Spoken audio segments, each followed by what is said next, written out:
اعوذ باللہ من الشیطان الرجیم بسم اللہ الرحمن الرحیم۔ بنیادی مسائل کے جوابات، مرتبہ ظہیر احمد خان، انچارج شعبہ ریکارڈ، دفتر پی ایس لندن۔ قسط نمبر 60، روزنامہ الفضل انٹرنیشنل، ہفتہ 19 اگست 2023۔ حجامت یعنی پچھنے لگانے کے بارے میں جماعتی موقف کیا ہے؟ نمبر 2، ذوالحجہ کے پہلے 10 دنوں اور رمضان کے آخری 10 دنوں کے متعلق رہنمائی۔ نمبر 3، مخصوص ایام میں قرآنی دعائیں زبانی دل میں پڑھنی جائز ہیں؟ نیز اگر دوران حج ایسے ایام شروع ہو جائیں تو کیا طواف سے رخصت ہو جاتی ہے؟ نمبر 4، زکوٰۃ کے معیار کے بارے میں رہنمائی۔ سوال: ایک سیرین دوست نے حضور انور ایدہ اللہ تعالی بنصر العزیز سے دریافت کیا کہ حجامت یعنی پچھنے لگانے کے بارے میں جماعتی موقف کیا ہے؟ لوگ اسے سنت رسول سمجھتے ہیں۔ اگر جماعت اسے درست سمجھتی ہے تو اس کے بارے میں کیا تفاصیل ہے؟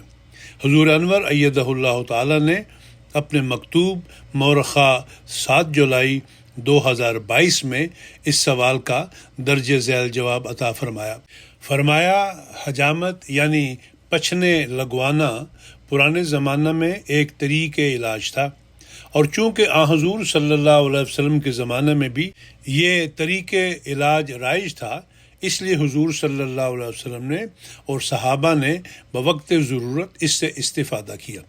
لیکن یہ کوئی ایسا شرعی مسئلہ نہیں ہے کہ جس کے بارے میں یہ کہا جائے کہ چونکہ حضور صلی اللہ علیہ وسلم نے اسے اپنایا ہے اس لیے اب ہر مسلمان کے لیے ضروری ہے کہ وہ موجودہ زمانہ کے جدید علاج کے طریقوں کو چھوڑ کر لازمی طور پر حجامت کے طریق کو اختیار کرے۔ ہاں، اگر کوئی شخص اس زمانہ میں بھی کسی تکلیف کے علاج کے طور پر اس سے استفادہ کرنا چاہتا ہے تو اس میں کوئی حرج کی بات نہیں۔ اسی طرح اگر کوئی اس سنت سے کہ چونکہ حضور صلی اللہ علیہ وسلم نے اس طریقے علاج کو اپنایا تھا اس لیے میں بھی کسی بیماری کے علاج کے طور پر حضور صلی اللہ علیہ وسلم کی سنت کو پورا کرنے کے لیے اس طریقے علاج کو اپناؤں تو حضور صلی اللہ علیہ وسلم کے ارشاد انما الاعمال بالنیات کے تحت ایسے عمل کی اللہ تعالیٰ کے ہاں بھی ثواب کی امید کی جا سکتی ہے۔ باقی جہاں تک پچھنے لگوانے کا تفصیل کا تعلق ہے تو احادیث کی مستند کتب میں ایسی روایت بیان ہوئی ہے کہ حضور صلی اللہ علیہ وسلم نے بیماری اور تکلیف کے علاج کے طور پر سفر و حضر میں، احرام کی حالت میں، روزہ کی حالت میں جہاں ضرورت پڑی پچھنے لگوائے۔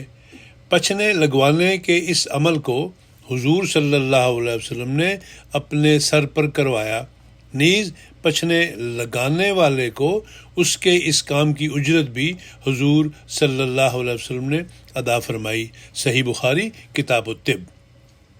سوال: ہالینڈ سے ایک دوست نے حضور ایدہ اللہ تعالی بنصر العزیز کی خدمت اقدس میں لکھا کہ صحیح احادیث کے مطابق ذوالحجہ کے پہلے 10 دنوں میں کیے جانے والے اعمال اللہ تعالیٰ کو بہت پسند ہیں۔ ذوالحجہ کے یہ پہلے 10 دن رمضان کے آخری 10 دنوں سے کیا تعلق رکھتے ہیں، اور ان دنوں میں عبادت میں اضافہ کا حکم صرف ان لوگوں کے لیے ہے جنہیں حج کی سعادت ملی ہو، یا اس حکم کا اطلاق تمام مسلمانوں پر ہوتا ہے؟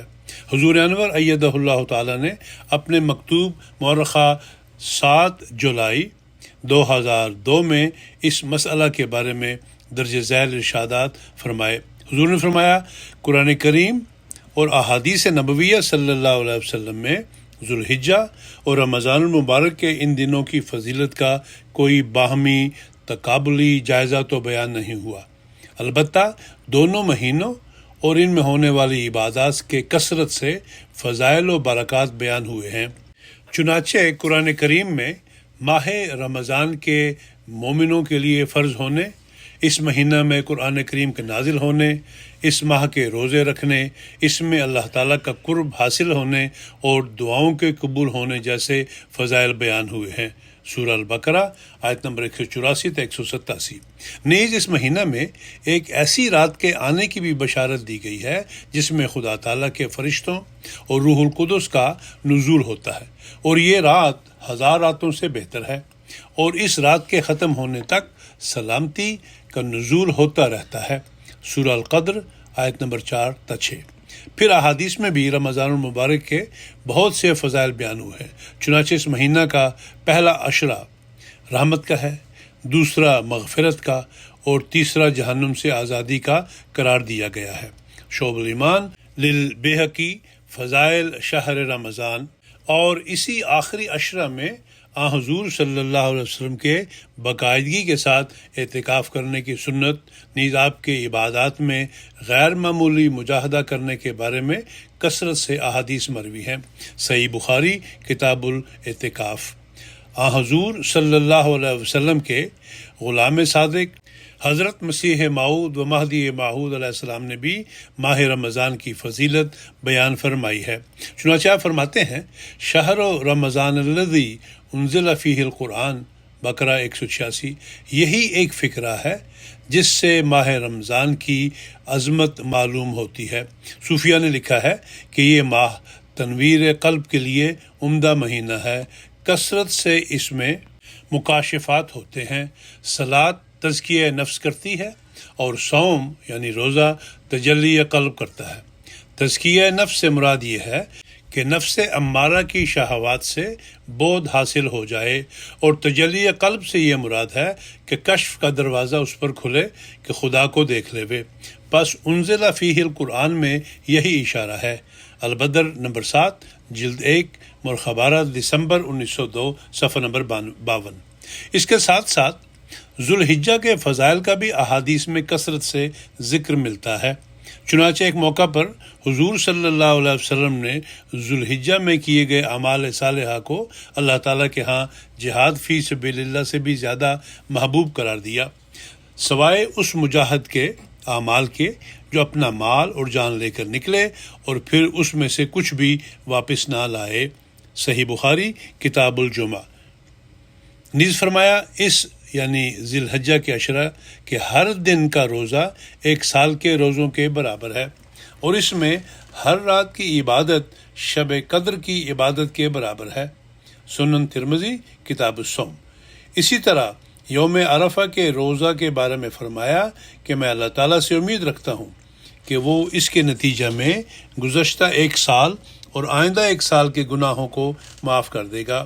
سنن ترمذی کتاب الصوم۔ حضرت مسیح موعود علیہ الصلوۃ والسلام حج کی فضیلت بیان کرتے ہوئے فرماتے ہیں، اسلام نے محبت کی حالت کے اظہار کے لیے حج رکھا ہے۔ حج میں محبت کے سارے ارکان پائے جاتے ہیں۔ بعض وقت شدت محبت میں کپڑے کی بھی حاجت نہیں رہتی۔ عشق بھی ایک جنون ہوتا ہے۔ کپڑوں کو سنوار کر رکھنا یہ عشق میں نہیں رہتا۔ غرض یہ نمونہ جو انتہائی محبت کا لباس میں ہوتا ہے وہ حج میں موجود ہے۔ سر منڈایا جاتا ہے، دوڑتے ہیں، محبت کا بوسہ رہ گیا وہ بھی ہے، جو خدا کی ساری شریعتوں میں تصویری زبان میں چلا آیا ہے۔ پھر قربانی میں بھی کمال عشق دکھایا ہے۔ الحکم نمبر 26 جلد 6 مورخہ 24 جولائی 1902 صفحہ نمبر 3۔ پھر یہ بات بھی یاد رکھنی ضروری ہے کہ ذوالحجہ اور رمضان کے مہینے کے یہ فضائل عمومی رنگ میں بھی بیان ہوئے ہیں، اور بعض اوقات حضور صلی اللہ علیہ وسلم نے کسی سوال پوچھنے والے کے حالات کے پیش نظر اور بعض اوقات موقع محل کے لحاظ سے بھی انہیں بیان فرمایا ہے۔ بالکل اسی طرح جس طرح حضور صلی اللہ علیہ وسلم نے کسی شخص کے سوال پر اللہ تعالیٰ اور اس کے رسول پر ایمان لانے کو بہترین عمل قرار دیا۔ صحیح بخاری کتاب الحج باب فضل الحج المبرور۔ ایک اور جگہ فرمایا، مستقل کی جانے والی نیکی خواہ تھوڑی ہو بہترین عمل ہے۔ صحیح بخاری کتاب الرقاق۔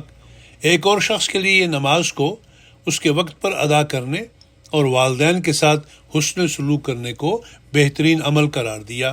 صحیح بخاری کتاب التوحید۔ کسی کے لیے نماز میں لمبے قیام کو بہترین عمل قرار دیا۔ سنن ابی داؤد کتاب الصلاۃ۔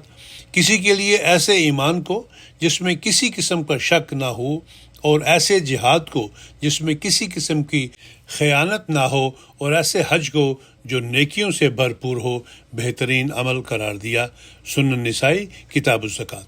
اور کسی کے لیے العجو والسجو یعنی ایسی نیکی جس میں کثرت سے تلبیہ ہو اور قربانی ہو، بہترین عمل قرار دیا۔ سنن ابن ماجہ کتاب المناسک۔ پس قرآن و حدیث اور حضرت مسیح موعود علیہ الصلوۃ والسلام کے ارشادات میں ذوالحجہ اور رمضان کے مہینوں کے جو فضائل بیان ہوئے ہیں، ان کے اعتبار سے ان کی الگ الگ اہمیت اور ان کا الگ الگ مقام و مرتبہ ہے۔ بعض اعتبار سے رمضان المبارک میں کی جانے والی عبادتیں اور اس میں نازل ہونے والے احکام الہی اور اللہ تعالیٰ کے افضال و برکات بظاہر زیادہ فضیلت رکھتے ہیں، اور بعض لحاظ سے ذوالحجہ میں اللہ تعالیٰ کی رضا کی خاطر کیے جانے والے مجاہدات اور ان کے نتیجہ میں حاصل ہونے والے اللہ تعالیٰ کے فیوز و برکات زیادہ افضل قرار پاتے ہیں۔ اسی لیے ایک موقع پر حضور صلی اللہ علیہ وسلم نے فرمایا، سید الشہور شہر رمضان و اعظمها حرمتا ذوالحجہ شعب الایمان للبیہقی، حدیث نمبر 3597، یعنی تمام مہینوں کا سردار مہینہ رمضان کا مہینہ ہے، اور ان میں سے حرمت کے اعتبار سے سب سے عظیم ذوالحجہ کا مہینہ ہے۔ باقی جن لوگوں کو اللہ تعالیٰ حج کی توفیق عطا فرمائے، انہیں حج کے مناسک کے اعتبار سے مقامات مقدسہ میں تمام فرضی اور توئی عبادات بجا لانے کی بھرپور کوشش کرنی چاہیے، اور جو لوگ حج پر نہ جا سکیں انہیں بھی حسب استطاعت ذوالحجہ سے تعلق رکھنے والی عبادات کو اسی طرح بجا لانے کی کوشش کرنی چاہیے جس طرح حضور صلی اللہ علیہ وسلم اس مہینہ کی عبادات کو حج پر تشریف نہ لے جانے کی صورت میں بجا لاتے تھے۔ سوال: کینیڈا سے ایک خاتون نے حضور انور ایدہ اللہ تعالی بنصر عزیز سے دریافت کیا کہ کیا مخصوص ایام میں قرآنی دعائیں زبانی دل میں پڑھنی جائز ہیں؟ نیز اگر دوران حج ایسے ایام شروع ہو جائیں تو کیا طواف سے رخصت ہو جاتی ہے؟ حضور انور ایدہ اللہ تعالی نے اپنے مکتوب مورخہ 7 جولائی 2022 میں اس سوال کا درج ذیل جواب عطا فرمایا۔ حضور نے فرمایا، عورت اپنے مخصوص ایام میں قرآنی دعاؤں کو زبانی دل میں دہرا سکتی ہے، اس میں کوئی حرج کی بات نہیں۔ میں نے پہلے بھی کئی مواقع پر اس بارے میں بڑی وضاحت سے جواب دیے ہوئے ہیں کہ عورت کو قرآن کریم کا جو حصہ زبانی یاد ہو وہ اسے ایام حیض میں ذکر و اذکار کے طور پر دل میں دہرا سکتی ہے۔ نیز بوقت ضرورت کسی صاف کپڑے میں قرآن کریم کو پکڑ بھی سکتی ہے، اور کسی کو حوالہ وغیرہ بتانے کے لیے یا بچوں کو قرآن کریم پڑھانے کے لیے قرآن کریم کا کوئی حصہ پڑھ بھی سکتی ہے، لیکن باقاعدہ تلاوت نہیں کر سکتی۔ اسی طرح ان ایام میں عورت کو کمپیوٹر وغیرہ پر جس میں اسے بظاہر قرآن کریم پکڑنا نہیں پڑتا، باقاعدہ تلاوت کی تو اجازت نہیں، لیکن کسی ضرورت مثلا حوالہ تلاش کرنے کے لیے یا کسی کو کوئی حوالہ دکھانے کے لیے کمپیوٹر وغیرہ پر قرآن کریم سے استفادہ کر سکتی ہے، اس میں کوئی حرج نہیں۔ حضرت مسلم موعود رضی اللہ تعالی عنہ سورہ مریم کی تفسیر میں اس مسئلہ کے بارے میں فرماتے ہیں، اس یعنی آیت فَكُلِي وَاشْرَبِي وَقَرِّي عَيْنًا فَإِمَّا تَرَيَنَّ مِنَ الْبَشَرِ أَحَدًا الآیہ، مریم آیت نمبر 27 سے یہ بھی پتہ لگتا ہے کہ نفاس اور حیض کی حالت میں ذکر الہی منع نہیں۔ لوگ غلطی سے یہ سمجھتے ہیں کہ ایسی حالت میں دل میں بھی ذکر الہی نہیں کیا جا سکتا، حالانکہ اگر ذکر الہی منع ہو جائے تو روحانیت بالکل مر جائے، بلکہ بعض لوگ تو منہ سے بھی ذکر الہی کرنا جائز سمجھتے ہیں۔ تفسیر کبیر جلد 5 سورہ مریم صفحہ نمبر 187۔ اسی طرح قیام ربوہ کے بعد 5 اپریل 1949 کو سرزمین ربوہ پر منعقد ہونے والے پہلے جلسہ سالانہ کے موقع پر حضرت مسلم موعود رضی اللہ تعالیٰ عنہ نے اپنے افتتاحی خطاب کے دوران بعض قرآنی دعاؤں کو بلند آواز میں پڑھا اور شاملین جلسہ کو ہدایت فرمائی کہ وہ بھی حضور کی اقتداء میں ان دعاؤں کو ساتھ ساتھ دہراتے جائیں۔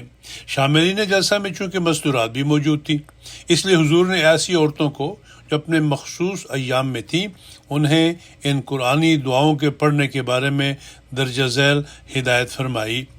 عورتوں میں سے جو عورتیں ایسی ہیں کہ ان پر ان ایام میں ایسی حالت ہے کہ وہ بلند آواز سے قرآن کریم نہیں پڑھ سکتی، ان کو چاہیے کہ وہ دل میں ان آیتوں کو دہراتی چلی جائیں، اور جن عورتوں کے لیے ان ایام میں قرآن کریم پڑھنا جائز ہے وہ زبان سے بھی ان آیتوں کو دہرائیں۔